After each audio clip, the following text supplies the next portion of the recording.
sa lalaki o babay panahon sa pagkighilawas. Ikaduha, magpatest sa HIV o uban pang sexually transmitted infections kon STIs.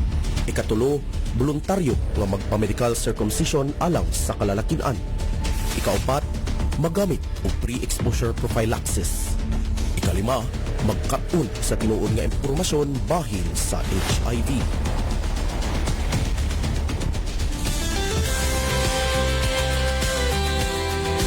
HIV/AIDS. Likayi, makigbisog, magpatest, mag-amping. Ang maong pahibalo, hatod kaninyo sa DevCom Intern ugning Sibyaanan. Ako si Aleli Villacino, ang Vice President for Student Affairs and Services. Para nako, DYDC FM jud ko. Ikaw sa ba? Radyo Kalambuan jud na. DYDC FM.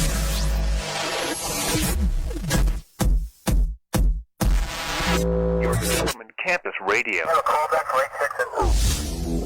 Pagpakabana, ang mga update sa kaluwasan sa publiko, pagkaton, nga tigpatuman sa balaod, o paglihok.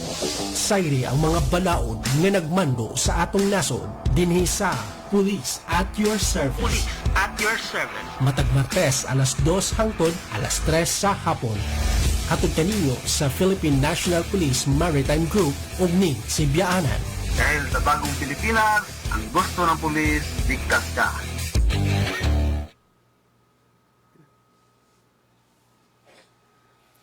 Mayong hapon sa tanan. Welcome sa programang Police at Your Service. Ang imong go-to radio program para sa mga butang may kalabutan sa kaluwasan og seguridad sa komunidad.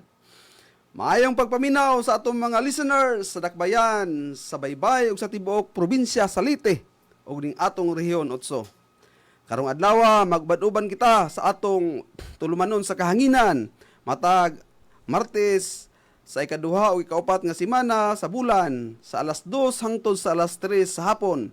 Ang Police at Your Service hatod kaninyo sa Visio DYDC 104.7 FM, Your Development Campus Radio. Para nako DYDC FM gyud ko. Kamusta ba? Radyo Kalambuan gyud na. Mga higala, magwan-uban ta sa usa ka oras nga makahaluganon nga mga diskasyon ug makatabang nga mga tips. Matag episode kita mag-dive in sa real time nga mga updates sa kaluwasan sa publiko ug makighinabi sa lokal nga tigpatuman sa balaod, diin maghatag og mga praktikal nga tambag para sa atong komunidad. Sa ngalan sa hipi sa PNP Maritime sa among Regional Maritime Unit 8, Police Colonel Charlie TVT, Chief RMU 8, ug sa amo ang hipi sa Northern Leyte Maritime Police Station, Police Major Herbert M. Mendoza. Kini, ako, ang inyong makauban karon si Police Senior Master Sergeant Elwin Lloyd Caber o si Patrolwoman Mary Rose Cebuano, ang inyong host sa Police at Your Service nga tulumanon. Mga higala, ato ang i-recap no ang ato ang mga na-discuss ato ni aging Martes, nagisgot ay ta ato og Republic Act number 9175 no. Kining Sinso Act atong giistoryahan dito no ang unsa ang Sinso Act.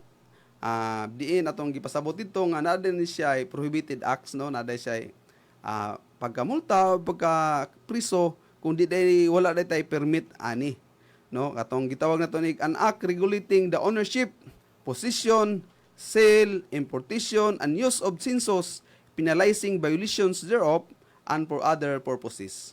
O karon mga higala, magiskot ta pud ta karon og Presidential Decree 705 kining Revised Forestry Code of the Philippines nga pag-tik-upon or pag-dadon karon sa ato ang kauban dinhi nga investigator usab sa amo ang opisina. Akong ihatag kaniya karon ang higayon no, sa paghisgot og unsa ning PD 705 kining Forestry Code of the Philippines. Atong ihatag karon no, ang ato ang pag-discuss ini ang ato ang kauban nga investigator Patrolwoman Mary Rose Cebuano.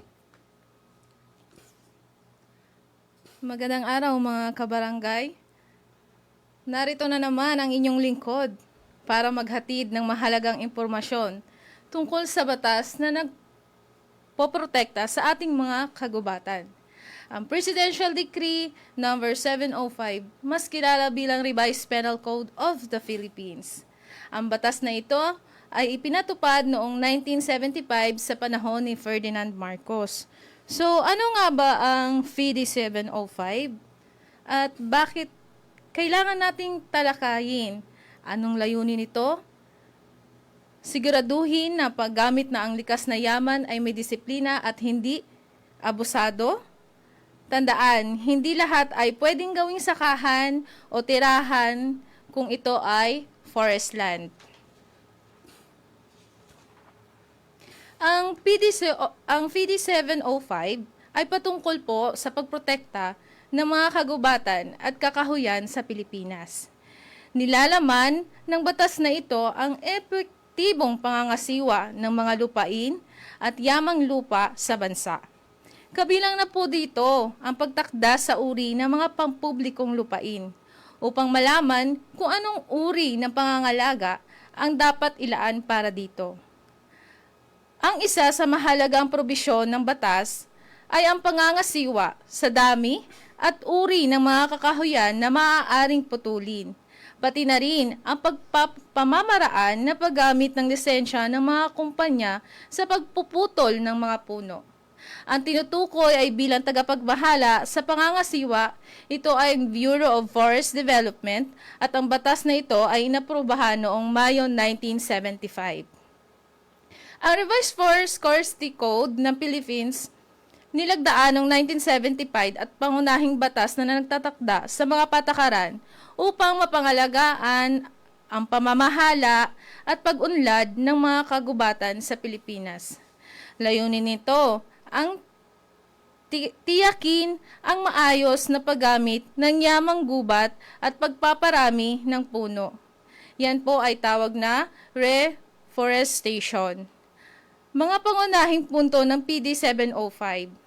Una po ay pangalagaan sa kagubatan, ang pagkontrol sa pagputol ng puno, laban sa illegal logging, at nagtatakda ng tamang paggamit ng forest resources. Ano ang pinagbabawal sa ilalim ng PD 705? Bawal po ang pagputol ng puno na walang permit, illegal logging, pag-okupa ng pag-angkin ng forest land at pagsusunog o pagsira ng mga kagubatan. Ang pangangalaga sa kagubatan ay responsibilidad ng gobyerno sa pamamagitan ng Bureau of Forest Development, na ngayon ay tawag Forest Management Bureau. Ang pangangalaga at pagpaparami at tamang paggamit ng mga kagubatan at wildland. Tamang paggamit na ipinapatupad ang multiple use na pamahalaan kung saan ang kagubatan ay ginagamit para sa kahoy, tubig, wildlife at reaksyon na hindi masisira ang kalikasan. Ang illegal logging at parusa ang pagputol sa pagkalap o pagmamay-ari ng mga produkto sa gubat na walang kaukulang lisensya o permit. Ito po ay sinasaad sa illegal logging at itinuturing na qualified theft at may mabigat na parusa ayon sa Revised Penal Code. Ang paghahati ng lupa. Malinaw na tinutukoy na ang batas ang mga hangganan ng permanenteng kagubatan at mga lupain ay maaaring alinman, alienable or disposal lands. Ang pag-aaral at reforestation ay inaatasan ang mga nag-uupa o lisensyado na magtanim ng puno at magsagawa ng mga civil cultural system tulad ng mga selective logging sa Diptero Forest para sa pagpapanatili ng ani. Sa madaling salita po, ang PD 705 ay naglalayong balansehin ang pangangailangan ng pang-ekonomiya sa industriya ng kahoy at mga kritikal na pangangailangan din po na protektahan ang ating kalikasan at watershed ng bansa. Ayon po sa key provisions, the forest lands is classification, the proper survey and classification of lands of the public domain. Ensure only the suitable areas and use for agricultural settlement or industry.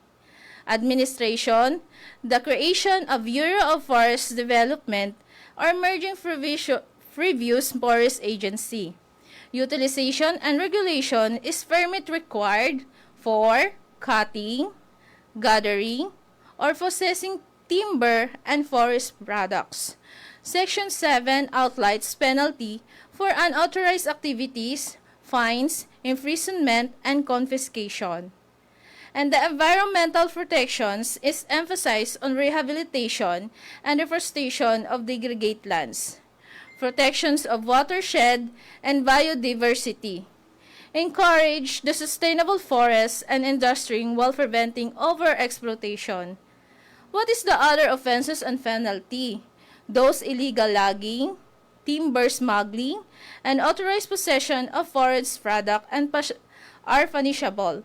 The penalties includes fine and imprisonment, confiscation of forest products, equipment, and deportation for foreign violators. Significance: service as the cornerstone of Philippine forestry law, basis for later environmental legislation and policies, continues to influence forest management and conversations and enforcement today. So now, ang PD 705 ay tumutukoy po sa Revised Forestry Code of the Philippines. At sino nga po pala ang mga concern about sa PD 705? Makakasama po natin ang DNR. Ang DNR ay isa rin po sa katulong sa atin upang pangalagaan ang ating forestry. Sila rin po ang katulong natin para magbigay ng mga permit ng illegal na sa pagputol ng mga puno. Maging sa mga chainsaw ay sila rin po ang may saklaw at sakop nito. So, sa mga listeners natin, ang pagputol ay ipinagbabawal na walang permit, illegal logging, pag-okupa o pag-angkin ng forest land, sa pagsunog o sa pagsira na ating kagubatan. Hindi lahat ng lupa ay pwedeng gawing sakahan o tirahan kung ito ay forest land. Ano ang pagpaparusa? Ang paglabag sa PD 705 ay maaaring magkaroon ng multa, makulong, at makumpiska ang mga kagamitan tulad lamang po ng chainsaw at truck. Kung yun po ay napatunayan na sa PD 705 na kayo po ay nagputol ng mga puno na gumamit kayo ng mga kagamitan na wala pong itong permit na kinuha sa DNR. Meron po tayong dalawang RA. Meron po tayong PD 705 at meron po tayong RA 10953. So, ano pong kinaibahan nila? Ibig sabihin, sa pagputol po ng mga puno ay hindi lamang po is saklaw kung ano yung naputol nating puno. Kailangan alamin po natin ang puno na dapat nating putulin. So, paano nga po ba magkakaroon ng sapat na permit or kaalaman sa pagputol ng puno? Maaari po tayong tumungo sa DNR and PCA, the Philippine Coconut Authority and Department of Environmental, Nature and Resources. Sino po yan sila? Sila po ang makakapagturo kung ano po ang legalization sa pagputol ng ating puno.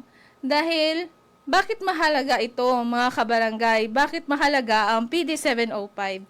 Dahil ang kagubatan ang pumipigil sa baha. Ito po ang nagbibigay ng malinis ng hangin na pinagmumulan ito sa tubig. Pinoprotektahan po natin ang ating mga kabuhayan kapag nasira ang kagubatan. Tayo rin po ang unang maapektuhan lalo na sa panahon na malakas na ulan at bagyo kung wala na tayong puno. So sa mga listeners natin dyan, baka may napansin po ba kayong illegal logging sa inyong lugar? Paano makakatulong ang kabarangay sa pagpapangalaga ng kagubatan? Ano ang epekto ng pagkalbo ng bundok sa ating komunidad? Hikayatin natin ang mga kabarangay na i-report po natin ang mga illegal na activities. Kanino po at saan pong ahensya? Siyempre, nandito na rin po kami. Kami po yung PNP Maritime Group.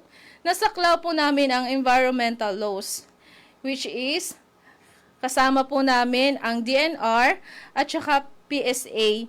So sa PNP Maritime Group, nandito nga po pala sa inyo sa baybay ang aming MMT na saklaw ni Sir PCMS Elvin Lloyd Caber na handa pong tumulong at tumugon po sa anumang mga illegal activities po na nalalaman na sana po ay masabi nyo po sa amin at makilahok po kayo sa amin. Baka meron po kayong mga alam na mga illegal activities sa pagputol ng puno. Paano po po natin na masasabi na illegal ang pagputol ng puno? Isa na po natin dito is kung tayo po ay magpuputol ng puno na wala pong kinukuhang permit. Kung yun po ay good lumber, dapat po ay meron po kayong permit sa DNR.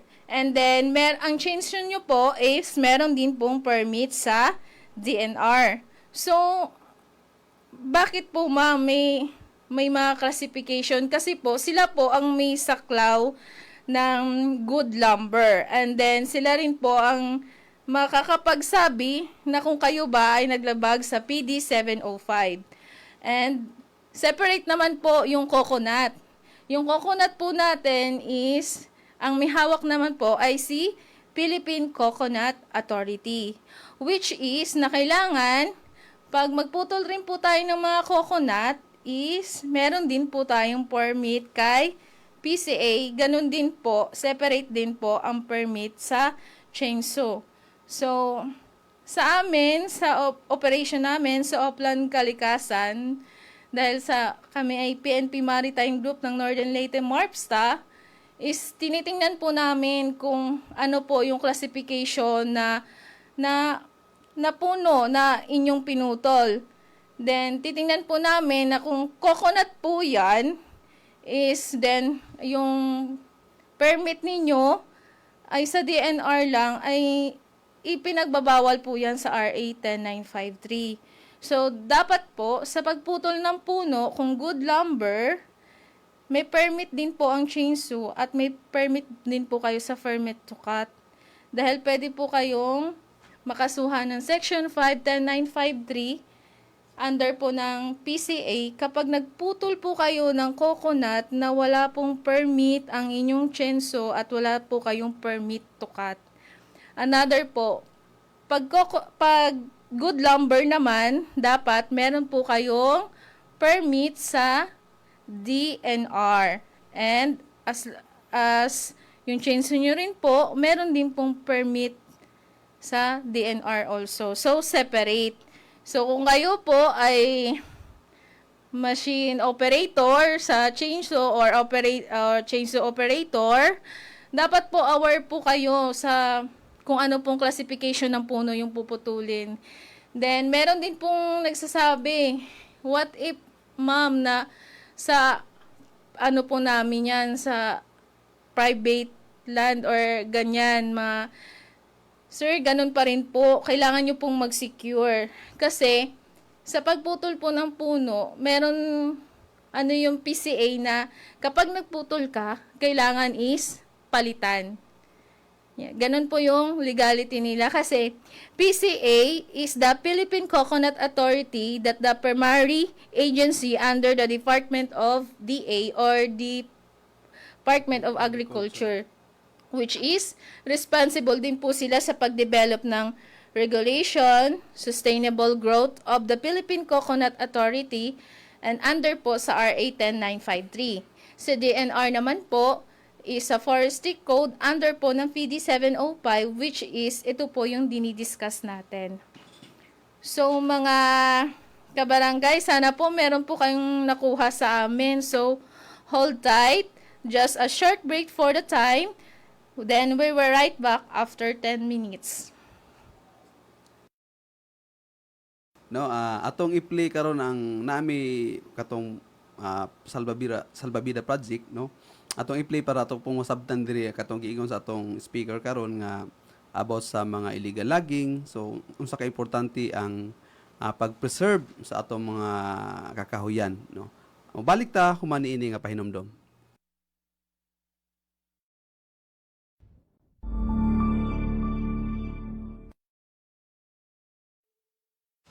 Ang Pilipinas ay isang arkipelagong pinagpala ng likas na yaman at hindi matatawarang kagandahan. Mula sa mga puting buhangin ng ating mga dalampasigan hanggang sa makulay na buhay sa ilalim ng karagatan. Ito ay isang puok na puno ng kasaysayan at kultura. Ang bawat pagdapo ng alon sa baybayin ay nagdadala ng kapayapaan at ang amihan ay nagbibigay ng sariwang hangin na nagdudulot ng kalusugan. Ang masarap na pagkain sa bawat sulok ng bansa ay isang patunay ng ating mayamang kultura at tradisyon. Ngunit sa kabila ng kagandahang ito, may mga hamong kinakaharap ang ating bansa. Mga unos at bagyo na kailangan harapin. At mga taong may masasamang hangarin na dapat labanan. Ang iligal na pagputol ng puno ay isa ring malaking problema. Dulot ng kahirapan, korupsyon, at kakulangan ng kamalayan. Maraming Pilipino ang nasasangkot dito. Ang epekto nito ay pagkasira ng kalikasan, pagbaha, landslide, at pagkawala ng tirahan ng maraming hayop. Ang pagkasira ng ating mga kagubatan ay nagdudulot din ng pagbabago sa klima at pagkasira ng kabuhayan ng mga komunidad. Ang walang pakundangang pagkatapon ng basura ay nagdudulot ng matinding pagbaha at paglaganap ng sakit na nakakaapekto sa kalusugan ng mamamayan. Ang polusyon sa ating mga ilog at dagat ay nagiging sanhi ng pagkamatay ng mga isda at iba pang yamang dagat na siya namang nagpapalala sa kahirapan ng mga mangingisda. Sa bagong Pilipinas, dito sa bagong Pilipinas, isa lang ang gusto ng pulis, ligtas ka. at sa ilalim ng BIDA program, Kaya naman, ang ating panawagan, buhay ingatan, isang bagong Pilipinas para sa bagong Pilipino. katuwang ang kapulisan. Binuo ng PNP Maritime Group ang isang advokasya mula sa adhikaing protektahan ang ating kalikasan, mga likas na yaman at mga mamamayan, at sa pagnanais na masugpo ang iligal na droga sa ating bayan. Sumibol ang Salbabida Project. Ang proyektong ito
Group ay tumutugon sa layunin ng ating Chief PNP na ang gusto ng pulis na ang mamamayan ay ligtas sa kriminalidad, terorismo, kalamidad, polusyon, kamangmangan, at anumang uri ng pang-aabuso. Pangalagaan natin ang kalikasan, mga likas na yaman, at ang buong sambayanan. Kapit-bisig natin isulong ang kapayapaan at ibalik ang kasaganahan sa ating minamahal na inang bayan. Ang salbabida ay di lamang pagsalba ng sangkatauhan, kundi pagsalba sa kalikasan. Sa pamamagitan ng sama-samang pagkilos at pagtutulungan, ating masisiguro ang magandang kinabukasan ng mga susunod pang henerasyon. Halina't makiisa! Tara na sa ating salbabida!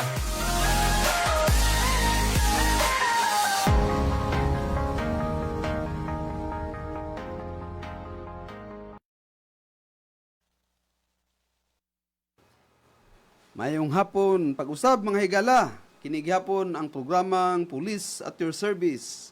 So atong na dunggan karon ang ato ang diskusyon bahin sa PD 705 no, continuation ni siya sa ato ang topic atong niaging episode nato nga Sinso Act, connected mangunin duha. Ini mo kung sinso o kining illegal logging mag-uban din sila. Kaya di mo ka pwede mag-illegal logging kung wala kayo mo gamiton nga sinso. Muna nga, continue na to ni ang atong discussion ini para masabtan jud sa atong mga listeners, sa atong mga kababayan, no, nga mga ninggamit ni no, atong i-recap balik no nga og muputol itag kahoy atong hibaw-on no unsa ni nga klase nga kahoy. Kung mga good lumbers, dito ta makuha og permit sa DENR. Pero pag lubi gani, dito ta sa PCE or Philippine Coconut Authority. So, mahigala, balik ta no atong ihatag sa ato ang investigator sa Northern Leyte MARPSTA. Ang usapon ni siya sa WCPD ng investigator, so si Patroluman Mireros Cebuano. Sir, so, we will write back. So, sabihin, talakayin po natin yung Presidential Decree number 705 na sinabi sa batas na revising Presidential Decree number 389, otherwise known as Forestry Reform Code of the Philippines. Ano po ba mga ito? Ito po'y sinabi ko kanina, nilagdaan ni Ferdinand E. Marcos. Then, meron po siyang naka-elaborate kung ano pong mga section na pag naglabag po tayo sa pagputol or sa mga illegal logging, ay meron po talaga siyang kaparusahan na saklaw. So, whereas the Section 1, title of this code, the decree shall be known as the Revised Forestry Code of the Philippines. Title 2, the states hereby adopts the following policy. So, multiple using of forest land shall be oriented to develop and process requirements of the country, the advancement of science and technology, and the public welfare. The land classification and survey shall be systemized and hastened. The established wood processing plants shall be encouraged and rationalized.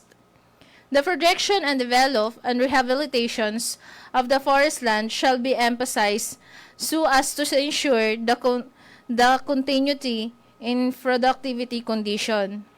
Another Section 2, definition.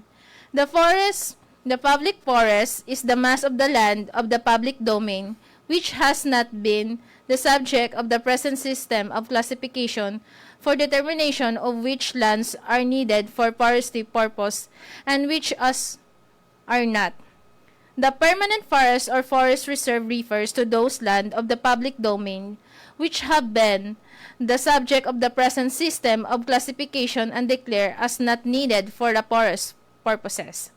A forest land includes the public forest, the permanent forest or forest reserve, and the forest reservation. So, grazing land refers that portion of the public domain which has been set aside in a view of sustainability of topography, vegetation for the raising of the livestock.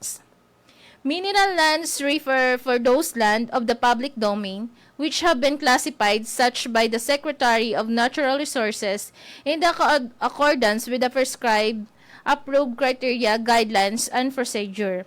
Whereas the forest is reservation refer to the forest lands which have been reserved by the President of the Philippines for any specific purpose or purposes.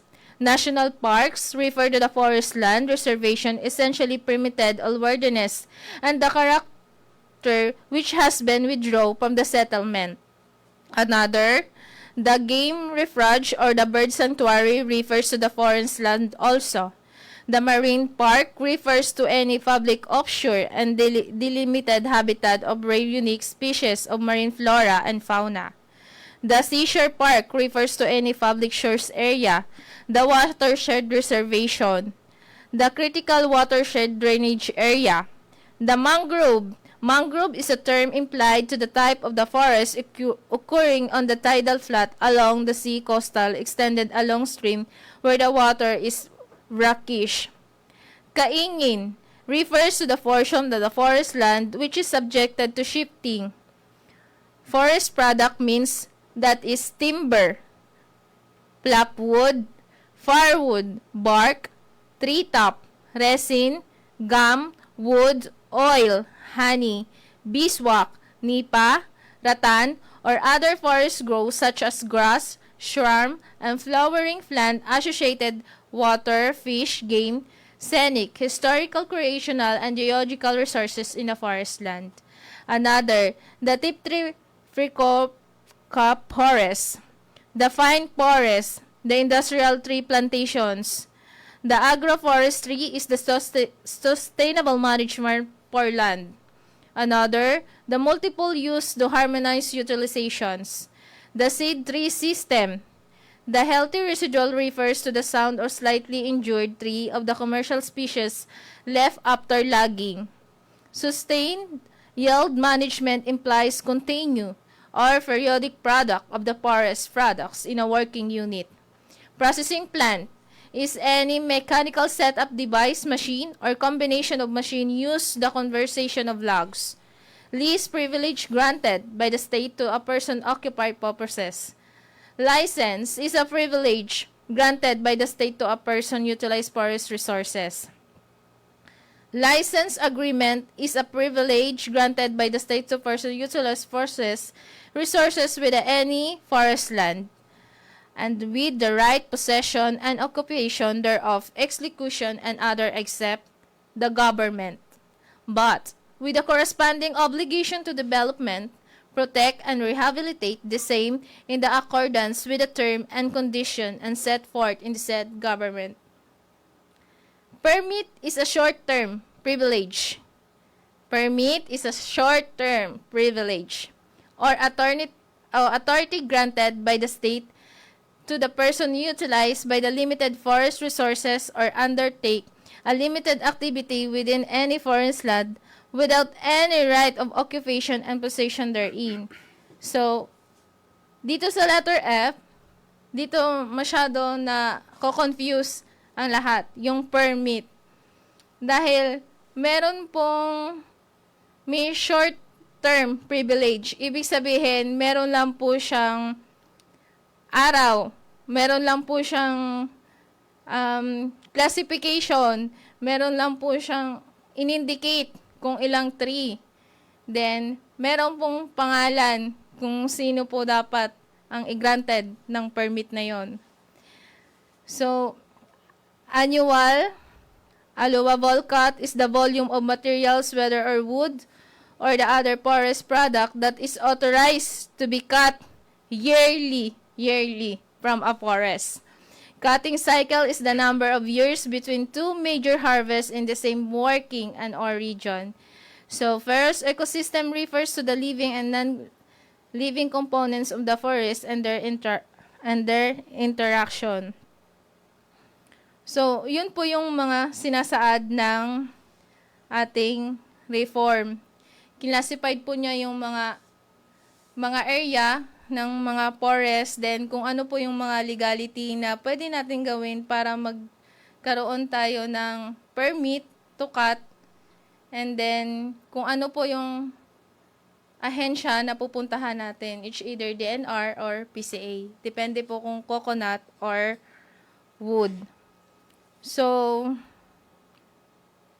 The department head may, upon recommendation of the director, recognize or create such division, section of unit as be deemed necessary to appoint the personnel thereto. Section or unit or to existing vacant position with the hire. So, Section 11, Manpower Policy Development. The Bureau shall establish and operate service training center for the purpose of upgrading and turning each personnel and new employees. So, you see, DNR po at saka si PCA, meron po silang dalawang, yung topic po natin ngayon ay PD 705. Pero po kasi baka magkaroon po kayo ng hesitation kasi ang sinabi dito is PD 705, which is about the forest, and nakasaad na rin po dito yung mga illegal logging. So, separate po yung dalawa. Basta tatandaan nyo lang po, pag PCA, yan po ay coconut. Philippine Coconut Authority. Pag good lumber, dapat po kay DNR. Dito na po yung papasok yung CPD 705. So, another, rin po na kapag naglabag po kayo nang wala kayong separate po ha, yung case ng permit to cut and then yung pag-renew po ng chainsaw. So, pwede rin po siyang pumasok sa 9175. So, 3 na. So, dapat lagi po nating tandaan, meron po tayong permit to cut at meron din po yung permit, yung chainsaw na ating gagamitin. Sir, may karagdagan ka, sir? So, i-clarify lang nato no, pwede di ay nga madakpan ang usa ka tawo og tulo ang iyahang atubang violation. No, kay naman gyud nahitabo no sa amo ang operasyon no naiusahay nga nag-cut siya glubi, nag-cut pod siya og good lumber no gidungan niya. Ang iya pa jung sinso kay walay permit. So ang iyang violation ni kay tulo. Pwede siya makasuhan sa RE 9175 kato atong gitapik atong last nga episode. Position without permit sa sinso. Dayon ang karon pod ng atong episode ang PD 705 kanang Forestry Code of the Philippines kung wa pod kay cutting permit sa imong giputol nga kahoy kanang mga good lumber ay violation po na sa 705, PD 705. Nya nagputol po kag lubi, nya wa po cutting permit gikan sa PCA, pwede po ka na i-violation sa RE 10593. So atong ato nang ibutang sa tong hunahuna no nga natay balaod ngayon ani ya kini siya nga balaod kay para ni sa pag-preserve no pag-protect sa ato ang forestry atong environment tungod kay importante kayo ang pag-preserve no pag-conserve sa ato ang mga marine environment. Laging tandaan kapag may puno may buhay. Kapag may kagubatan, may proteksyon laban sa sakuna. Maging mapagmatsyag, maging responsable, at maging tagapangalaga ng kalikasan. Protektahan ang ating kagubatan para sa kinabukasan sa bawat Pilipino. Mula na mong mahatag karon ang proteksyon sa atong kagubatan. Ma'am, sa pamaimuhang ikasugyot sa atong mga listeners karon kabahin aning pagproteksyon sa ato ang marine environment. Baka may mga idea po kayo sa mga illegal logging. Maaari po kayong sumungguni sa amin. Dito po sa Baybay, yung may hawak po ay si Sir Caber sa MMT namin, Maritime Monitoring Team, which is under po siya namin dun sa Northern Leyte MARPSTA. Pero yung may hawak po sa amin dito sa Region 8 is Regional Maritime Unit 8. So, dahil although na malayo na yung Region Tacloban, malayo na din yung Ormoc, yung sa Baybay, yung pinakamalapit is andito po si Sir Elvin Lloyd L. Caber ang magtawag dito ang tutulong sa inyo kung kayo po ay may hesitation about dyan sa mga illegal logging is tugunan nyo po kasi hindi lang po concern sa amin na PNP Maritime sa atin po lahat, sa community. Kasi pag naubos po yung puno natin, is tayo rin po ang magsasuffer. Ika nga dito sa amin is, although na sinabi sa si PD 705, bawal ang pagputol na puno na walang permit, illegal logging, yung pag-okupa or pag-angkin ng forest land, yung pagsusunog o pasisira ng mga kagubatan, is hindi po namin yan makakaya kung Walang tulong walang ng tulong bawat isa. galing sa inyo. And then, ano po kayo, pwede po kayong sumangguni sa amin, makipagtulungan. And then, according nga po pala sa PD 705 is, ito ay isang batas na naglalayon din na mapangalagaan ang mga likas yaman ng kagubatan ng, syempre, ng Pilipinas upang matiyak ang pangmatagalan at pag-unlad at proteksyon ng kalikasan. Ito'y layunin na mapapanatili ang ecological balance, na maprotektahan ang biodiversity, mabigyan ng oportunidad para sa mga lokal na komunidad na mapakinabangan sa mga yaman ng kagubatan. So, yun lamang po, mga listeners natin dyan. Baka mayroon kang shout out, ma'am. Ay, pa-shoutout nga pala sa Regional Maritime Unit 8 sa Northern Leyte MARPSTA. Busy ngayon sila. And then, dyan po sa ibang lugar. Pero alam ko nakikinig din yung nanay ko, pati si Sarah. So, pa-shoutout din ako sa pamilya ko dyan sa May Garcia. Alam kong naka-ano din sila, sir, tawag dito? Naka-monitor. Oo, naka-monitor. Opo, kasi may link naman tayo nito. Pwede alam na kong ma-review. papatok naman to sa dyan sa amin. Sa Region 6. Aabot to, sigurado. Okay. Sir, may dagdag ka, sir? Shout out na lang din ako sa mga kasamahan ko sa Baybay Maritime Police, no? Sa giingon ni ma'am, naratay opisina diri sa ato ang Maritime Police, no? Na diha sa Zone 20, Baybay City, sa New Plaza, tapat sa Coast Guard. Na diha atong opisina o katong naay may mga naay gusto nga ipahatod, no? Or mga tips or mga information or mga sumbong, pwede mo direkta maadto sa kuha sa atong opisina dinhi sa Baybay City. Okay, mga higala, hinaot nga naamoy nakutlo, no, sa atong episode karon nga mao ang PD 705. Daghang salamat mga higala sa inyong higayon sa pagpaminaw o nang hinaot kami nga aduna kamoy nakutlo nga mga pagtulunan sa atong episode karon sa Police at Your Service. Higala, hinumdumi nga sa PNP nga ang PNP nagaingon, no, nga bagong PNP para sa bagong Pilipinas, serbisyong mabilis, tapat at nararamdaman. Ayaw ka mo kalimot, matag ikaduha o ikaupat sa Martes sa matag bulan, no, alas 2 hangtod sa alas 3 sa hapon. Kinig hapon atong tulumanon dinhi lamang sa Visio DYDC FM, Your Development Campus Radio. Para nako DYDC FM gyud ko, ikaw sabha Radyo Kalambuan gyud na.